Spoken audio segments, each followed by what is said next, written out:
కూడా ఎవరు మనకేం చేయలే. ఇక కాంగ్రెస్ గవర్నమెంట్ 5 నెలలే వచ్చి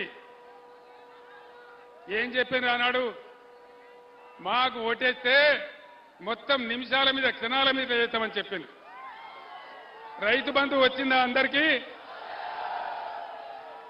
వినబడతలేదన్నా? రైతు బంధు వచ్చిందా? ఇగో ఇది కేసీఆర్ 5,000 ఇస్తాడు, కేసీఆర్ 10,000 ఇస్తాడు, నేను 15,000 ఇస్తా. వచ్చినాయా 15,000? 2 లక్షల రుణమాఫీ అయ్యిందా? గోవిందనేనా? గ్యారంటీగా. వడ్లకు బోనస్ ఇస్తాను రా, వడ్లకు బోనస్ 500 రూపాయలు ఇస్తాను రా. ఆడపిల్లలకు స్కూటర్లు కొనిస్తామన్నారు, కొనిచ్చిండ్రా? స్కూటీలు రాలే, కానీ లూటీలు అయితే వస్తున్నాయి.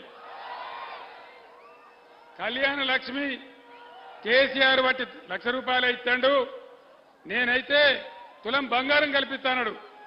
తులం బంగారం వచ్చిందా? ఎవరికి రాలే. మహిళలకు 2,500 వచ్చినాయా? ఆసరా పింఛన్ 2,000 పోయి 4,000 అయిందా? ఇవి కాకుండా మిత్రులారా, రెసిడెన్షియల్ స్కూలు పెట్టినాం. అక్కడ 4 విద్యార్థులు చచ్చిపోయినరు. అక్కడ విషాహారం పెడతా ఉన్నారు, దాన్ని చూసే దిక్కు లేదు.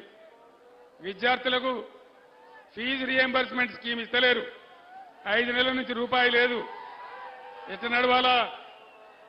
మనం అప్పుడు 20 లక్షల స్కాలర్షిప్ పెట్టాం, అంబేద్కర్ ఓవర్సీస్ స్కాలర్షిప్. 5 నెలల నుంచి బంద్ పెట్టారు. ఎందుకు బంద్ పెట్టాలా?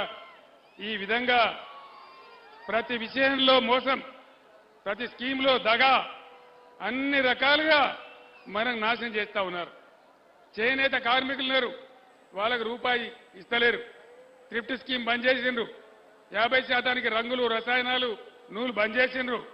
మొత్తం అన్ని రకాలుగా చాలా భయంకరమైన బాధలు పెడతా ఉన్నారు.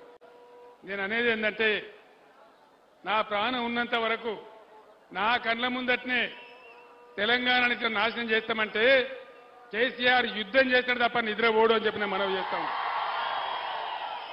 ఆనాడంతా కష్టపడి నా ప్రాణాలకు తెగించి నేను చచ్చిపోయినా పర్వాలేదని ఆమరణ నిరాహార దీక్ష చేసి మీ అందరి తోడుగా నేను ఆనాడు తెలంగాణ తెచ్చిన. తెలంగాణ నా కళ్ళ ముందటనే నాశనం అయిపోతే చూస్తూ ఊరుకోవన్నా? యుద్ధం చేద్దామా? చూస్తూ ఊరుకుందామా? యుద్ధం చేద్దామా? కొట్లాడదామా?